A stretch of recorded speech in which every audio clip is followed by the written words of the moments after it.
Hey guys, back with Maniac Magee. We're on chapter 10. Of course, Maniac didn't know any of that. He was simply glad the chase was over. He turned and started walking, catching his breath. East Chestnut, East Marshall, Green Street, Arch Street. He had been around here before, that first day with the girl Amanda, the other days jogging through. But this was Saturday, not a school day. And there was something different about the streets. Kids. All over. One of them jumped down from a front step and planted himself right in front of Maniac. Maniac had to jerk to a stop to keep from plowing into the kid. Even so, their noses were practically touching. Maniac blinked and stepped back. The kid stepped forward. Each time Maniac stepped back, the kid stepped forward. They traveled practically half a block that way. Finally, Maniac turned and started walking.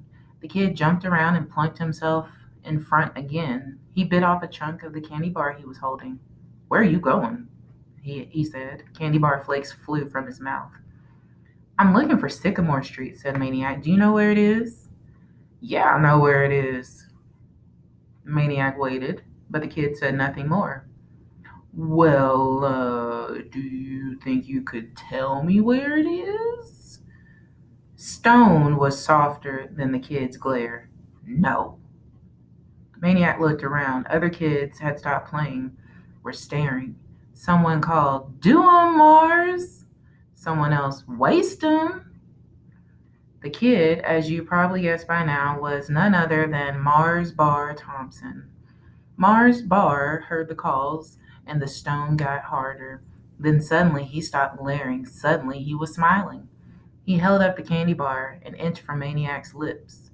"Want a bite?" Maniac couldn't figure. "You sure?" "Yeah, go ahead. Take a bite." Maniac shrugged, took the Mars bar, bit off a chunk, and handed it back. "Thanks." Dead silence along the street. The kid had done the unthinkable. He had chomped on one of Mars's own bars. Not only that, but white kids just didn't put their mouths where black kids had theirs, be it soda bottles, spoons, or candy bars. And the kid hadn't even gone for the unused end.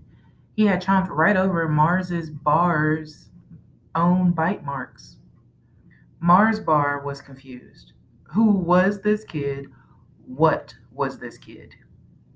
As usual, when Mars Bar got confused, he got mad. He thumped Maniac in the chest. "You think you bad or something?" Maniac, who was now twice as confused as Mars Bar, blinked. "Huh? You think you come down here and be bad? You think that what you think?" Mars Bar was practically shouting now. "No," said Maniac. "I don't think I'm bad.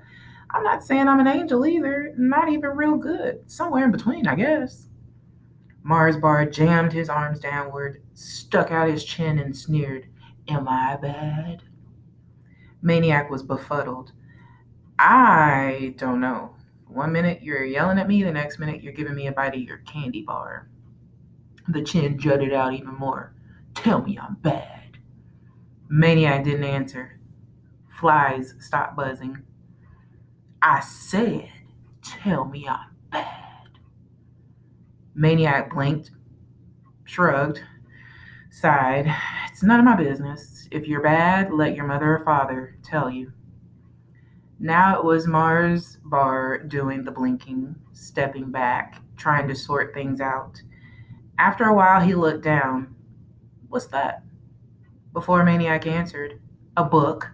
Mars Bar had snatched it from his hands.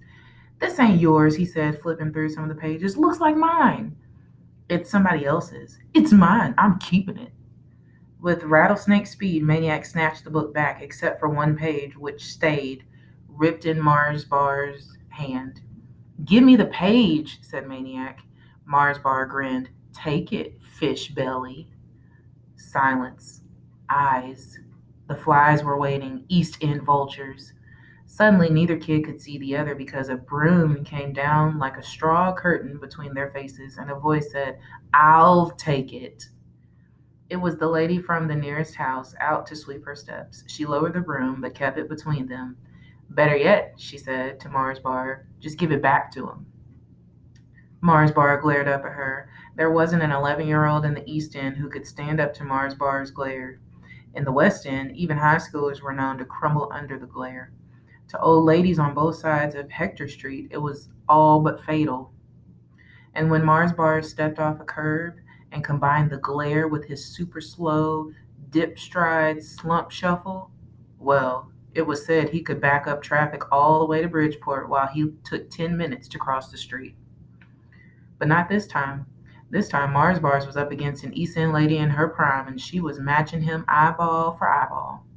And when it was over, only one glare was left standing, and it wasn't Mars Bars. Mars Bar handed back the torn page, but not before he crumpled it into a ball. The broom pushed him away, turned him around, and swept him up the street. The lady looked down at Maniac. A little of the glare lingered in her eyes. You better get on, boy, where you belong. I can't be following you around. I got things to do. Maniac just stood there a minute. There was something he felt like doing, and maybe he would have, but the lady turned and went back inside her house and shut the door, so he walked away.